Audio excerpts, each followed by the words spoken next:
Voy a invitarlo entonces a abrir sus Biblias en la segunda carta de Pablo a Timoteo. De esta carta vamos a estar leyendo en el capítulo 1 los versos 12 al 14 que dicen de la siguiente manera: por lo cual asimismo padezco esto, pero no me avergüenzo, porque yo sé a quién he creído y estoy seguro que es poderoso para guardar mi depósito para aquel día. Retén la forma de las sanas palabras que de mí oíste, en la fe y amor que es en Cristo Jesús.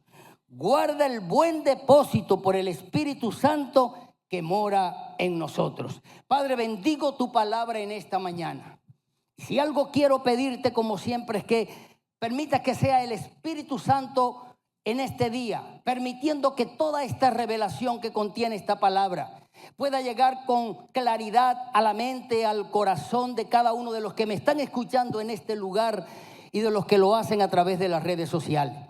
Pido en el nombre de Jesús que luz pueda saltar a la mente y al corazón de cada uno de estos oyentes, de tal manera que esta palabra hoy pueda contribuir a la solidificación de la fe en Cristo Jesús. Todo esto te lo pedimos en el nombre poderoso de Cristo Jesús. Amén y amén. Ahora sí, puedes decirle al que está a tu lado, ¿cómo se llama el tema? El evangelio no es presunción, es convicción. Mire, yo creo que estos son dos términos que son inherentes a la personalidad de todo individuo. Tanto la presunción como la convicción. Yo creo que todos los individuos en algún momento determinado presumimos de lo que somos, presumimos de lo que tenemos, presumimos de nuestros logros, presumimos de nuestros éxitos, presumimos de la autoridad que nosotros podemos ostentar en un momento determinado, como también podemos presumir de la influencia que nosotros tengamos en un lugar determinado también. Pero aún en el ámbito cristiano también nos puede alcanzar la presunción, porque se puede dar el hecho de que presumamos de la autoridad que nosotros tenemos en una determinada iglesia. O podemos presumir también de los éxitos que nosotros tengamos en el ministerio. Así que no estamos exentos ninguno, desafortunadamente, de la presunción. Pero también a todos nos alcanza la convicción, porque después de todo, toda persona cree en alguien o cree en algo. Ya sea que ese alguien en el cual cree la persona sea algo que esté bien solidificado, bien sustentado, o ya sea que su creencia esté basada sobre argumentos no tan sólidos. Después de todo, eso sigue siendo una convicción. Si yo quisiera definir en esta mañana la presunción, tenía que mirarla por lo menos desde dos ópticas diferentes. Y tendría que mirar la presunción desde el punto de vista personal, es decir, de cada persona. Y cuando uno mira la presunción desde una óptica personal, uno se da cuenta que si algo se pone inmediatamente de manifiesto es la subjetividad. Porque tanto la subjetividad como la presunción están bastante familiarizados. Una persona puede mirar un hecho y analizarlo de la manera como él está concibiendo ese hecho. Por eso hablamos de subjetividad, por eso hablamos de presunción. Pero una persona también puede mirar o creer en algo y tal vez hacerse una idea de ese algo y presumir que con respecto a esa creencia él puede obtener ciertos resultados. Pero también podemos mirar la presunción desde una óptica netamente desde el punto de la jurisprudencia. La jurisprudencia dice o presume que una persona es culpable o inocente hasta que se demuestre lo contrario. ¿Cierto, doctora? Así es. Pero ahora también la convicción es la certeza, es la seguridad que nosotros alcanzamos tener sobre alguien o sobre algo. Indistintamente de lo que pueda sustentar ese alguien o ese algo en lo que nosotros podemos creer. Por eso hoy vemos que muchas personas creen en distintas religiones que tienen una base sólida, una base no tan sólida, mejor dicho. bastante débil. Mientras que los que creemos en el Evangelio sabemos por la palabra de Dios que el Evangelio está sustentado sobre las grandes doctrinas bíblicas que el Señor ha establecido en esta palabra. Amén. Ahora bien, yo no quiero mirar en esta mañana, o mejor dicho, me quiero proponer explicar estos dos términos, tanto el término de la presunción como de la convicción, estrictamente a la luz de la palabra de Dios. Y cuando yo miro, por ejemplo, la presunción a la luz de la palabra de Dios, ya no veo simplemente que es una subjetividad, sino miro que es algo que va más allá. Y si hay un pasaje en las Sagradas Escrituras que me puede permitir hacer en esta mañana ese contraste entre la presunción y la convicción, es el capítulo 1 del libro de Daniel. ¿Qué se nos describe en este capítulo 1? Se nos muestra la experiencia que vivió un rey llamado Nabucodonosor. Dice que en una de esas invasiones que el rey Nabucodonosor hizo a la ciudad de Jerusalén, él se trajo en esa oportunidad lo mejor de esa ciudad. Cuando hablo de lo mejor, estoy hablando de los jóvenes, los muchachos más entendidos, de mejor posición social. Aún dice que se trajo a los que tenían una mejor presencia física. Eso se trajo el rey para Babilonia. Y él entonces estableció un plan de preparación con todos estos jóvenes que iba a durar aproximadamente 3 años. Y entonces nombró para esto a una persona encargada. Y le dice a esta persona, no solamente estos muchachos los vamos a formar desde el punto de vista académico, sino que quiero que ellos puedan comer y beber lo que yo como y beber mi vino. Cuando esta persona encargada se reúne con todos los jóvenes y le hace ver las exigencias del rey, tanto Daniel como 3 de sus compañeros se le acercan en forma privada. Y le dice, oye, ¿por qué no haces una excepción con nosotros? ¿Por qué no pruebas por un espacio de 10 días dándonos, en vez de la comida del rey, solamente legumbre y dándonos a beber agua? El rey, la persona puso sus alegatos y le dice, oye, pero es que me están comprometiendo, esto me puede cortar mi puesto, me pueden hasta cortar la cabeza.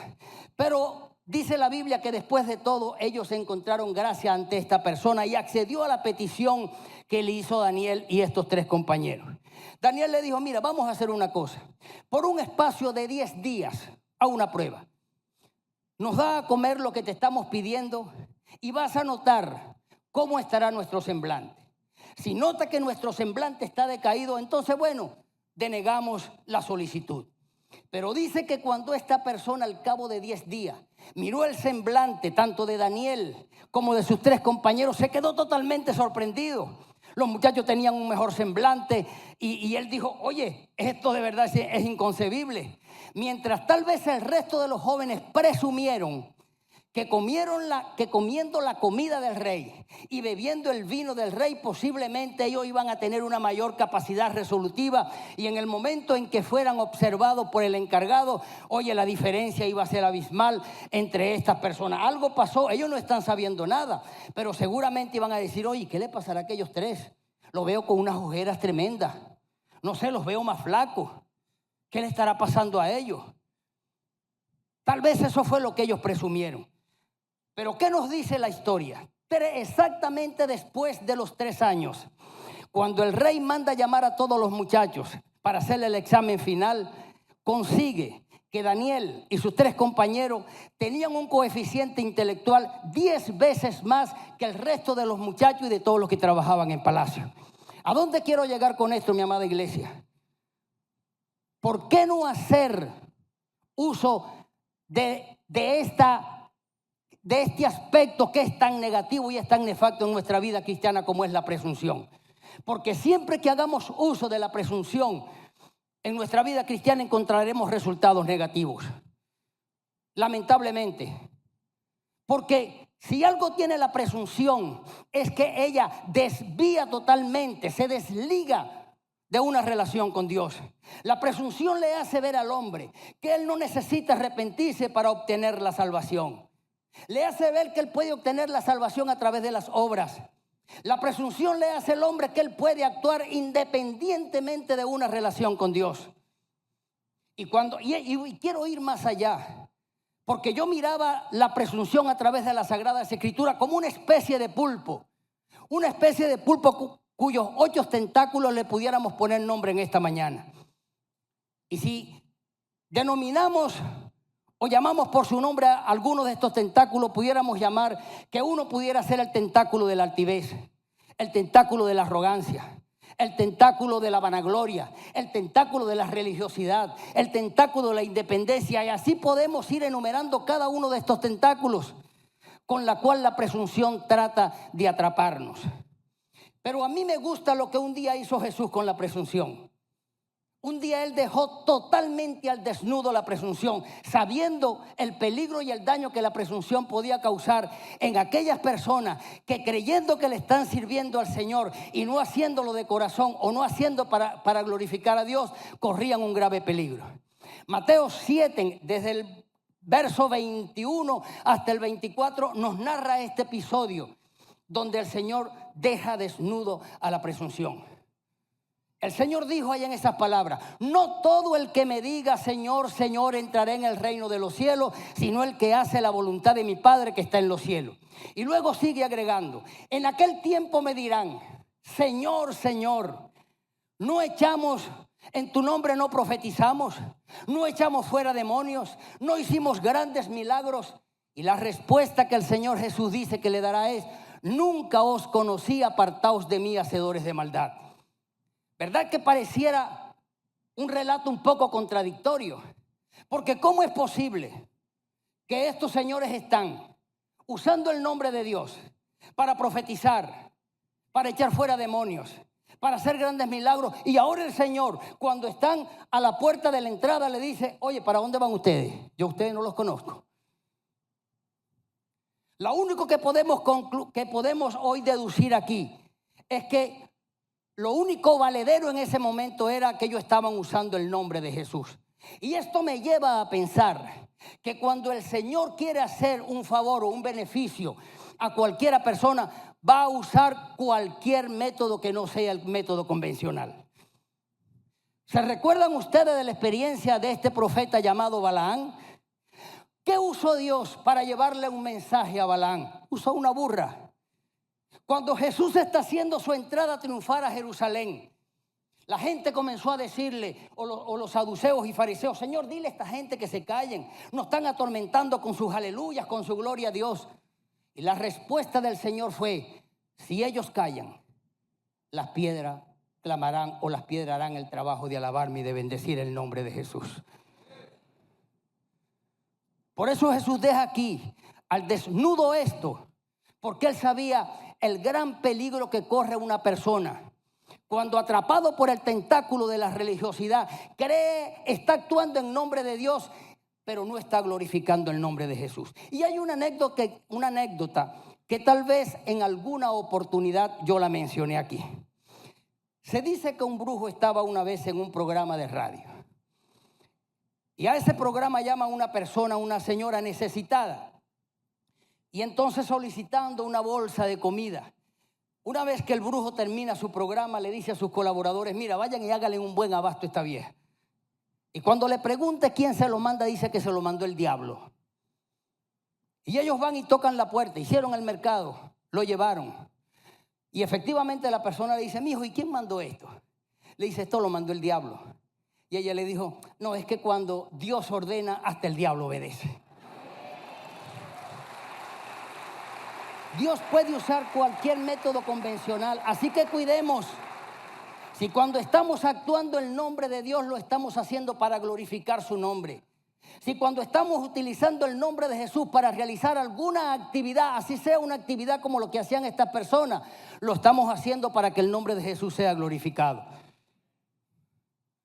Por eso es que el evangelio se desmarca de la presunción para hacer una perfecta alianza, mi amada iglesia, con la convicción. Y siempre va a ser de esa manera. Siempre va a haber este distanciamiento entre la presunción y la convicción. Y hoy es necesario que nosotros también marquemos este distanciamiento entre la presunción y la convicción. y entendamos efectivamente que el evangelio se trata de convicción, no se trata de presunción. Ahora, ¿a quién alcanza la presunción? La presunción alcanza a toda persona, a los de más bajo estrato social, a los que están en una posición inferior de autoridad o a los que pueden estar en una posición alta. Pero como dice nuestro pastor, la presunción es hediondita, porque ella se encarga a veces de seleccionar sus presas. Ella sabe que cuando convierte a un rey, a un presidente de una república o a una persona que tenga un nivel alto de autoridad o de responsabilidad y lo convierte en una persona presumida, no es igual que lo haga con un pobre. Porque el estruendo va a ser siempre mayor. Por eso es que nosotros nos vamos a encontrar entonces en la Biblia cómo atacó la presunción a gente de alta posición de gobierno y de alta posición social. Y uno de estos ejemplos que encontramos en las Sagradas Escrituras es de este rey que le acabo de mencionar, llamado Nabucodonosor. Nabucodonosor se había convertido en el conquistador más grande de sus tiempos. Había conquistado grandes ciudades durante esos 43 años que él estuvo siendo el rey de Babilonia. Tanto fue su orgullo y su altivez que se dejó precisamente atrapar por este tentáculo de la presunción. Y dice que un día él se levantó y dijo: ¿no es esta la gran Babilonia que yo he edificado como casa real, para gloria de mi nombre y como expresión de mi poder? Y dice que todavía no había terminado de pronunciar aquellas palabras cuando una voz le dijo: Rey Nabucodonosor, hoy tu reino será quitado y serás echado de entre los hombres y vas a comer hierba con los animales del campo durante un espacio de 7 años. Y dice que en ese mismo momento el rey fue echado entre los hombres, comía hierba con los bueyes y su pelo comenzó a crecer semejante a las plumas de un águila y sus uñas semejante a la de las aves de los cielos. ¿Todo por qué? Porque eligió el camino de la presunción. Encontramos otro rey llamado el rey Saúl, un rey al cual se creyó un día independiente. Quiso poner de manifiesto su autoridad, no haciendo caso a la observancia o a la encomienda que Dios le había dado. Dios le había mandado a decir a este rey a través del profeta Samuel que fuera y destruyera a los amalecitas. Pero ¿qué hizo el rey Saúl? Él fue, tomó cautivo al rey de esa ciudad y luego tomó todos los animales de ahí, lo más gordo, lo más hermoso, porque dijo: bueno, esto se lo voy a sacrificar al Señor. Y eso no era lo que le estaba pidiendo el Señor que hiciera, sino que destruyera a hombres, mujeres, niños y a todos los animales.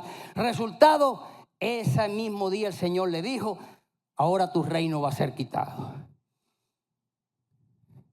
Ahora lo estamos viendo con el tentáculo de la altivez, de la presunción y de la jactancia. Pero ¿qué tal el tentáculo de la religiosidad? Mire cómo nos puede afectar en un momento determinado. Jesús tuvo una vez un encuentro con un joven rico.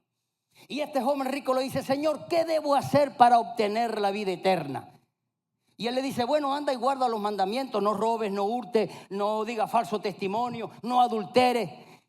Y metiéndome un poco en la escena, me imagino que de manera muy presumida que el joven dijo: le tengo, esto es pan comido. Señor, yo no he robado, no he hurtado, nunca he adulterado, nunca he matado a nadie. Y de hecho, honro a mis padres y a mi madre. Pero Jesús se dio cuenta que había algo fundamental que no se había mencionado con respecto a la ley. ¿Quién estaba gobernando su corazón? Y Dios justamente en el clavo le dice: vamos a hacer una cosa.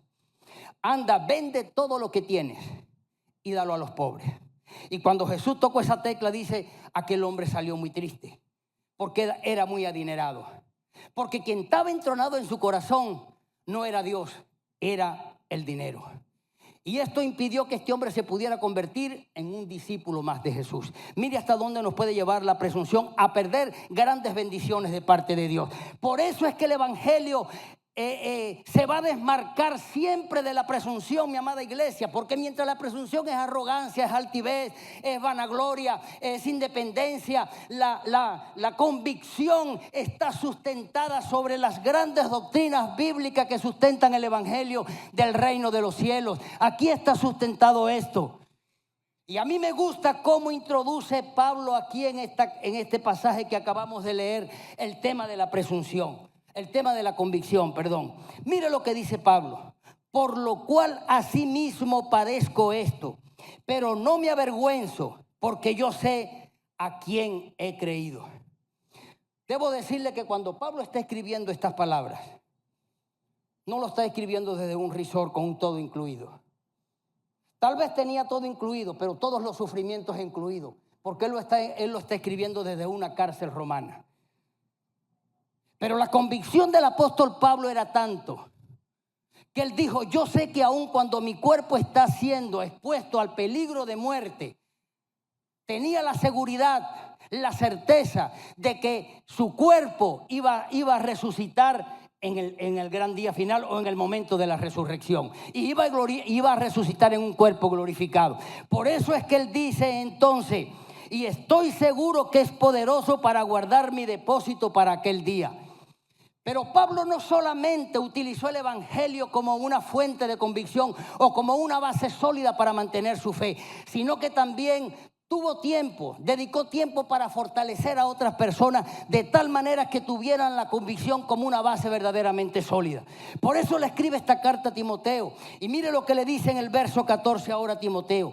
Guarda el buen depósito por el Espíritu Santo. Y ahora no le está hablando del cuerpo, le está hablando de lo que Timoteo tiene guardado en su interior, de la sana doctrina, del temor a Dios, de la búsqueda a Dios, etcétera, etcétera. Eso fue lo que hizo Pablo en ese momento. Mi amado, la convicción nos tiene que llevar a nosotros como cristianos a tener la seguridad que aún en medio de las peores adversidades el Señor va a estar al lado nuestro como un poderoso gigante. Eso nos debe llevar a tener la convicción. La convicción nos debe llevar a tener la seguridad en confiar ciegamente en la obra del Señor Jesucristo, en su nacimiento virginal, en su muerte, en su resurrección, en su ascensión a los cielos y en ese descenso que Él ha prometido que vendrá a buscar a su iglesia aquí en la tierra. Eso es convicción, mi amada iglesia. Y tenemos que poner en perspectiva eso en nuestra vida cristiana. La convicción nos tiene que llevar a creer que esto no es una obra literaria, sencillamente. Esto es un libro que fue revelado nada más y nada menos por el Espíritu Santo de Dios. Es un libro que contiene sabiduría, es un libro que contiene dirección. Por eso cuando Pablo le escribe a Timoteo le dice, mira, esta obra es inspirada por Dios y útil para enseñar, para redarguir, para corregir, para instruir en justicia, a fin de que el hombre de Dios sea enteramente preparado para toda buena obra. Esa es la convicción que tenemos que tener. Debemos de tener la convicción en este contenido y creer que ella es capaz de generarnos libertad.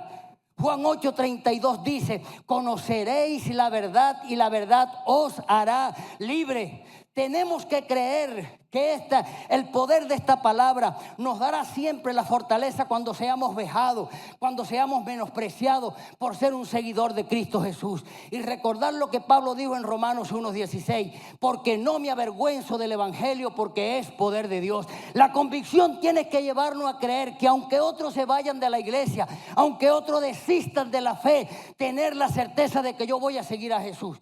Y esto fue la confrontación que Jesús le hizo un día a sus discípulos. Un día los estaba enseñando a él y a ellos y a otra multitud. Y dice que muchos de los que estaban comenzaron a irse. Y Jesús entonces le hace una pregunta a los discípulos. Le dice, ¿ustedes también se quieren ir? Y aquí es donde nace la frase célebre del apóstol Pedro. Juan 6:68. Señor, ¿a quién iremos si tú tienes palabra de vida eterna? Esto es convicción, mi amada iglesia. ¿Cómo está caminando nuestra convicción en medio de todos estos bombardeos que estamos teniendo? ¿Nos mantenemos firmes? Por eso le hablaba en el segmento de la ofrenda, de la determinación y la convicción que debemos de tener cada vez que traemos los diezmos al alfolí, de saber que esto no es un servicio que le estamos haciendo a Dios, es un acto de obediencia, es un acto de adoración cada vez que le hacemos, y esto también es parte de nuestra propia convicción. Y la convicción tiene que llevarnos a creer en Dios en medio de nuestras peores tragedias. Yo sé que literalmente, diciendo esto desde un púlpito, tal vez va a resultar muy fácil expresarlo. Porque las personas siempre cuando estamos metidos en un problema nos dicen, sí, él lo dice porque no es el que está viviendo en la situación. Pero es que precisamente a eso nos tiene que llevar la convicción, a poder creer que en medio de nuestras peores tragedias el Señor va a estar ahí dándonos de su paz, dándonos de su aliento, dándonos de su fortaleza. Y a mí me gusta cómo lo supo expresar Job en el momento de su prueba. Todos conocemos la historia de Job. Perdió su familia, perdió sus bienes, le cayó una enfermedad que casi cuestionaba su salud. Y yo me imagino que tal vez viéndose él al límite de la muerte, él dice unas palabras que expresaban su verdadera certeza y convicción en Dios. Job 3:15 le dice, Señor, aunque tú me matares, en ti voy a seguir confiando. Y esas son cosas de verdad. Esta es una frase que yo trato de tener diariamente en mi vida. Y no porque me ando así, me permito que mi mente puede estar siempre pensando en las cosas negativas. Siempre se lo digo a las personas. Sino porque entiendo que lo negativo y lo positivo está a la orden del día. Entiendo que los problemas están a la orden del día. Entiendo que las bendiciones pueden estar a la orden del día. Pero entiendo que las situaciones duras y catastróficas también están a la orden del día. Y cuando yo tengo esa convicción, pero tengo mi convicción anclada en Cristo Jesús, entonces me va a resultar más fácil poder decir lo que dijo Job. Aunque tú me matares, en ti yo voy a seguir confiando. Ahora, ¿cómo se inicia este proceso de convicción en nuestras vidas? Permítame ponerlo en perspectiva de esta manera. Juan 16, 7 al 13. Jesús un día le está anunciando su ascensión a los cielos a los discípulos. Le dice, muchachos, es necesario que yo me vaya, pero no se preocupen, yo me voy y voy a dejar un consolador. Y si no me voy, ese consolador lamentablemente no va a poder estar con ustedes. Así que conviene que yo me vaya. Y cuando este consolador venga va a tener 3 funciones que realizar. Va a convencer al mundo de pecado, de justicia y de juicio.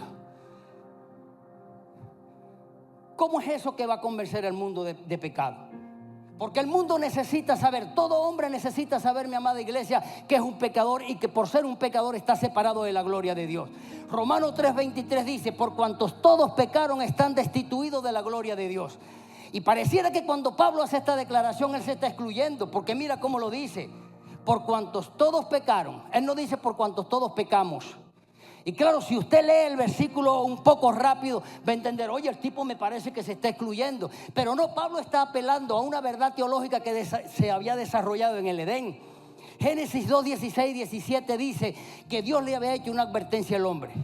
Y le dijo, mira, de todo árbol del huerto vas a poder comer, pero del árbol de la ciencia del bien y el mal no comas, porque el día que del coma vas a morir.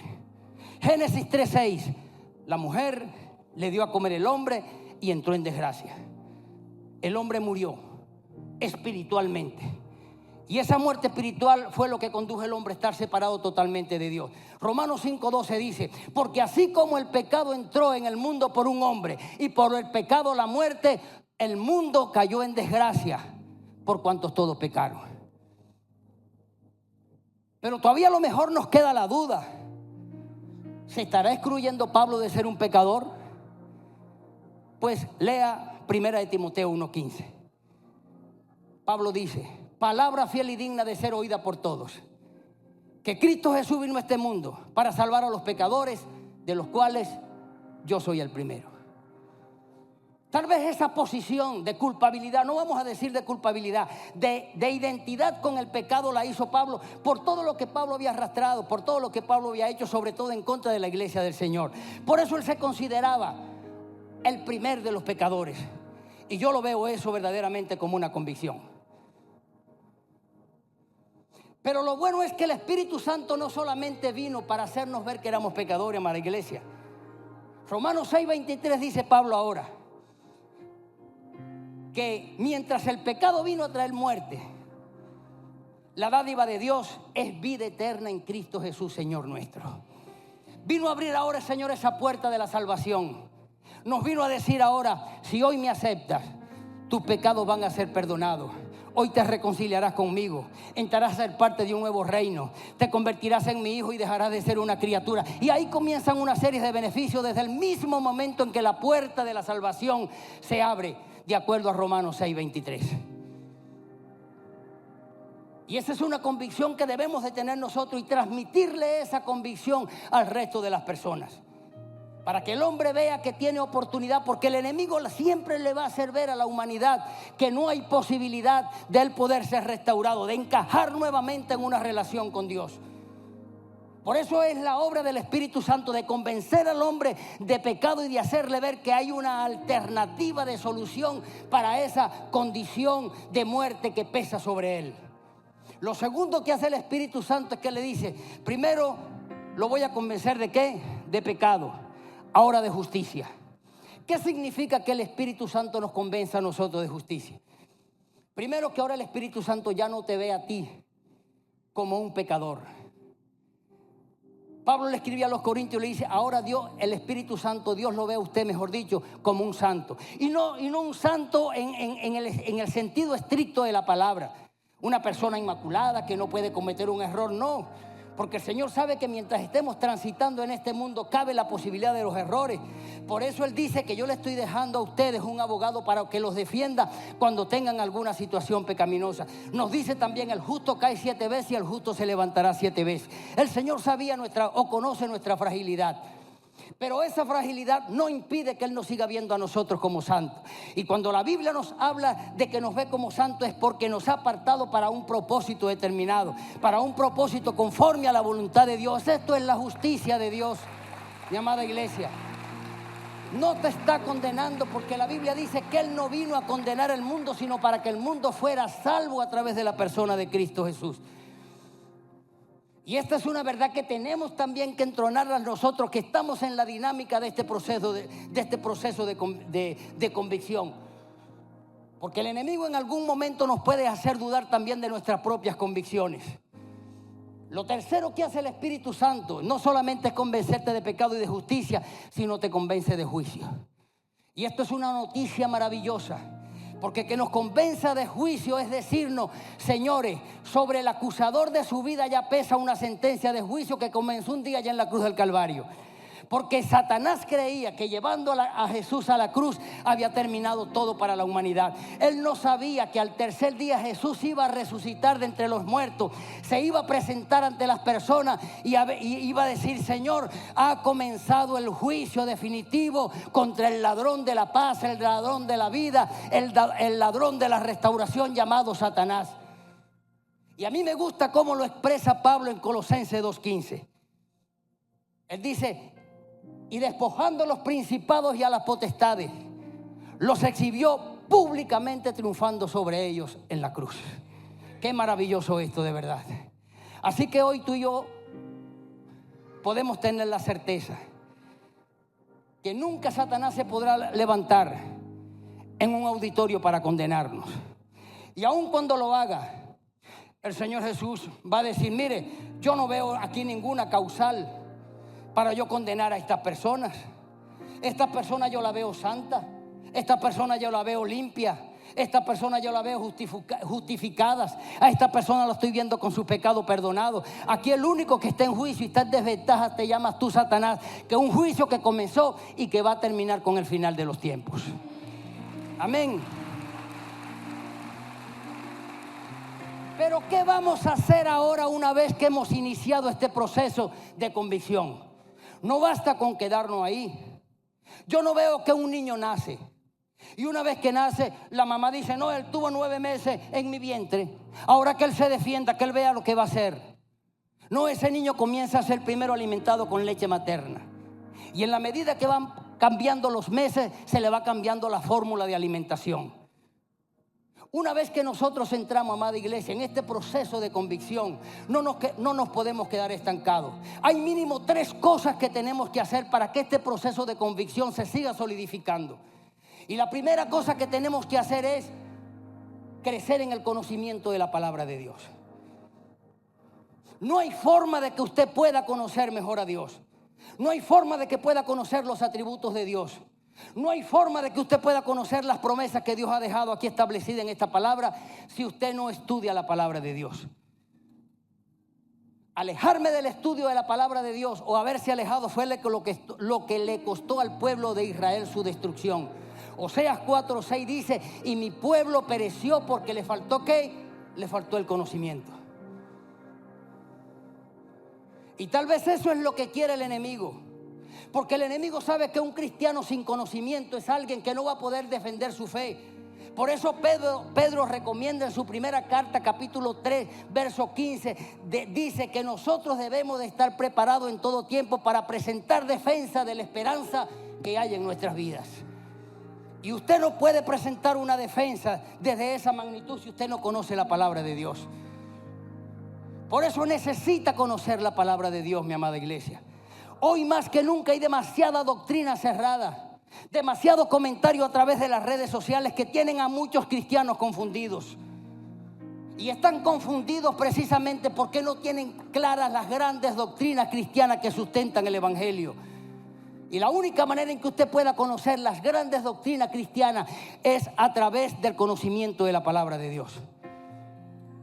Lo segundo que usted tiene que hacer es crecer en la fe. Todos un día, cuando fuimos a acceder a la salvación, recibimos una porción de fe de parte del Señor para poder creer. Pero ahora hay un trabajo que nosotros tenemos que hacer. Tenemos que seguir creciendo en la fe. ¿Cómo se alimenta la fe? Leyendo la palabra. La Biblia dice que la fe viene ¿cómo? Viendo televisión, viendo las series de Netflix. No viene por el oír la palabra de Dios. Así es que crece nuestra fe.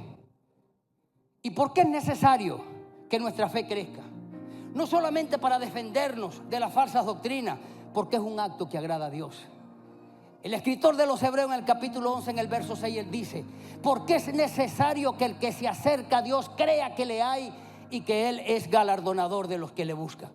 ¿Cuánto se agrada a Dios cuando nosotros entendemos que Él es real? Cuando nosotros entendemos que Él puede darle respuesta a mis problemas.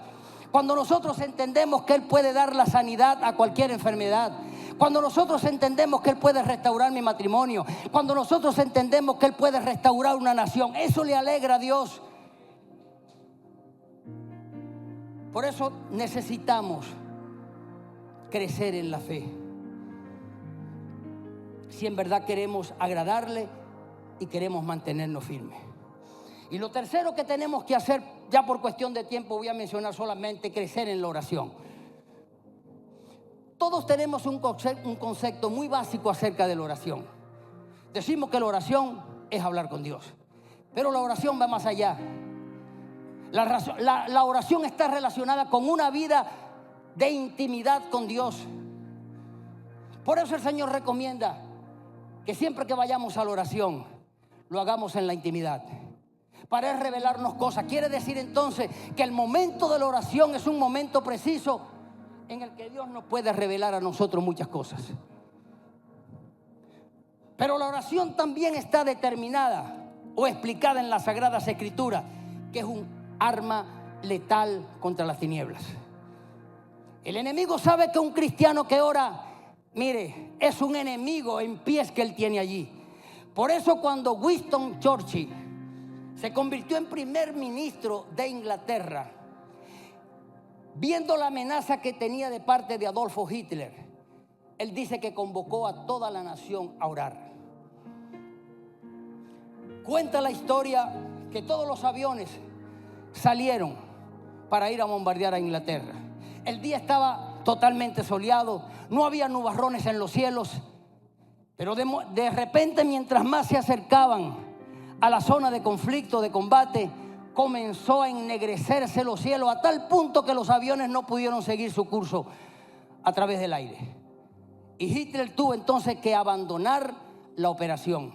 De ahí nace la famosa frase de la reina de Inglaterra: yo temo más a un cristiano orando de rodillas que a un ejército armado. Por ese es el poder de la oración. Por eso necesitamos, mi amada iglesia,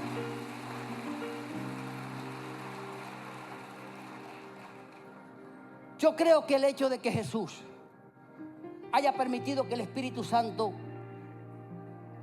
hubiese venido a este mundo para convencernos de justicia, de pecado y de juicio, es una máxima expresión del amor de Dios hacia nosotros y hacia la humanidad.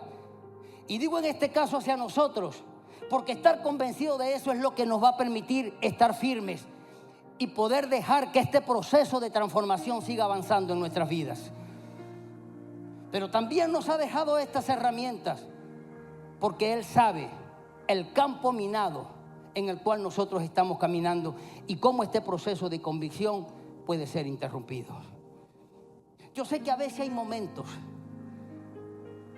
en que de verdad no quisiéramos ni orar, ni leer, ni mantener nuestra fe. Pero déjeme decirle, si hay una manera a veces de conocer a Dios, es en medio de los peores momentos de nuestras vidas. La Biblia dice que Job no había conocido la dimensión del Dios al cual él estaba sirviendo. Esto indica que Job había conocido a Dios como un Dios proveedor, como un Dios que lo sustentaba.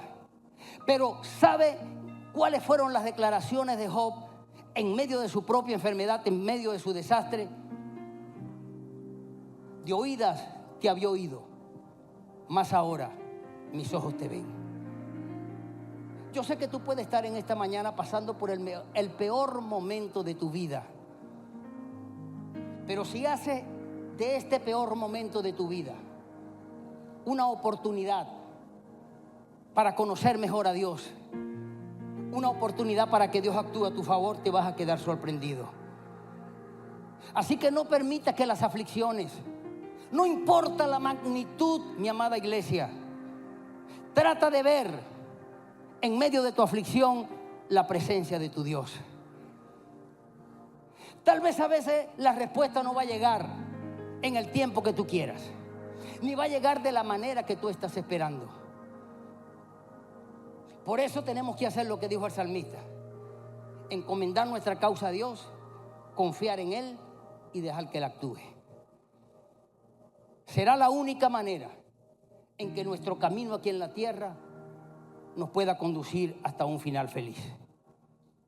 Necesitamos tener muy en claro el aspecto de la convicción en nuestras vidas si queremos sobreponernos a los ataques que esperan a la iglesia del Señor para estos últimos tiempos. Más allá de las bendiciones que Dios nos pueda dar como iglesia, no podemos ignorar que los últimos tiempos estarán cargados, mi amada iglesia, de duras pruebas. Porque si algo tiene enemigo en este mundo, desde antes de Cristo haber nacido, es el evangelio. Por eso Herodes no quería permitir que Jesús naciera. Por eso los reyes y los políticos de su tiempo han hecho todo el tiempo una persecución férrea en contra del evangelio. Por eso vemos que en muchas naciones del mundo hoy no se puede predicar el evangelio ni se puede vender una Biblia. Por eso vemos que nosotros los evangélicos no podemos a veces ni siquiera hacer mención a una prohibición que haga la Biblia en la sociedad, porque nos llaman entonces extremistas. Si nos reunimos y vamos a predicar el evangelio por las calles y por las casas, nos llaman fanáticos. Porque hay un odio visceral en contra del evangelio, porque el enemigo ha entendido que no hay otra forma en que el hombre puede encontrar un camino expedito hacia el cielo si no es a través del evangelio que Jesús vino a traer a este mundo.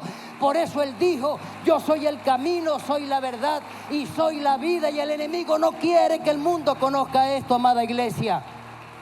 Pero tú y yo estamos llamados a no callarnos, a poner nuestra convicción bien en alto.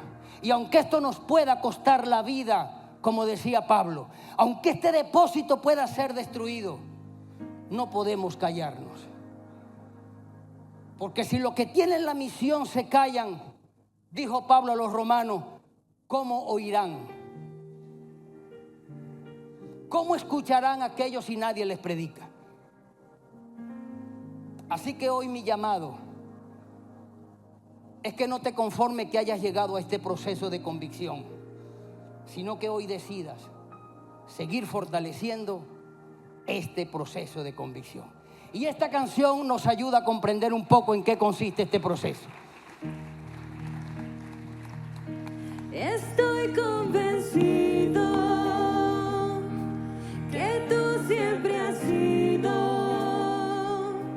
la mano que me sostiene, que seca mis lágrimas. Estoy convencido que estás a mi lado. Tú siempre me abrazas, nunca me has fallado. Y aún en medio de las grandes pruebas te he visto obrar. Me has llamado, provisto, me has dado lo que necesito. Como buen padre y consejero, tú sabes qué decir. Llegas justo a tiempo y hoy me encuentro frente a ti. Estoy convencido que tú siempre has sido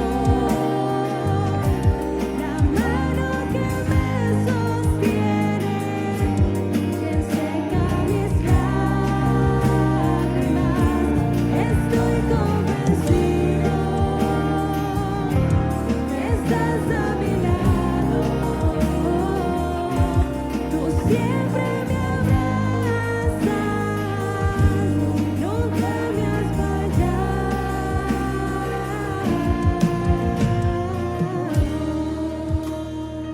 Padre, hoy he predicado tu palabra, Señor. Y si algo te pido en el nombre poderoso de Cristo Jesús,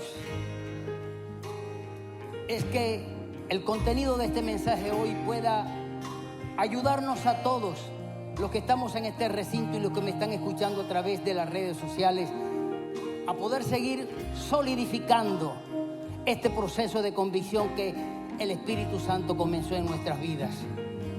Ayúdanos en estos tiempos, sobre todo, Señor, tiempos peligrosos, tiempos de malas doctrinas, tiempos de mensajes negativos contrarios al Evangelio, no puedan permear en nuestras vidas, sino que nosotros nos ocupemos con suficiente diligencia de poder crecer en el conocimiento de la palabra, de poder crecer en la fe y tener una vida dinámica de oración.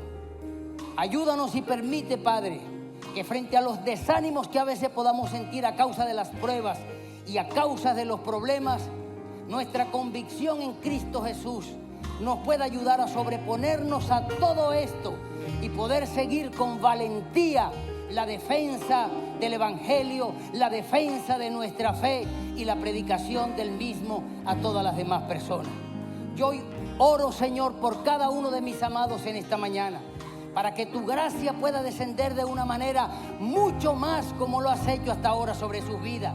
Para los que hoy han venido, Señor, con problemas de salud, tú puedas tocarlo en esta mañana de manera muy particular, sea cual sea, Señor, el mal o sea cual sea la enfermedad que está quejando su salud. Oro en esta mañana en el nombre poderoso de Cristo Jesús, para que aquellos que están sin trabajo, Señor, tú puedas proveerle una fuente de ingreso. Oro por aquellos que están desanimados a causa de algún problema. Tu palabra le haya consolado, le pueda seguir consolando en este día, Señor. Oro por aquellos que tienen problemas en su familia, por aquellos hijos descarriados, por aquellos hijos que están en rebeldía, para que tú los toques y permita, Señor, que se cumpla una vez más tu palabra cuando dijiste: cree en mí y serás salva tú y tu casa. Padre, bendícelos en el nombre poderoso de Jesús y permite que esto sea el inicio de una semana bendecida y llena de victoria en tu nombre. Todo esto lo pedimos en el poderoso nombre de Cristo Jesús. Amén y amén.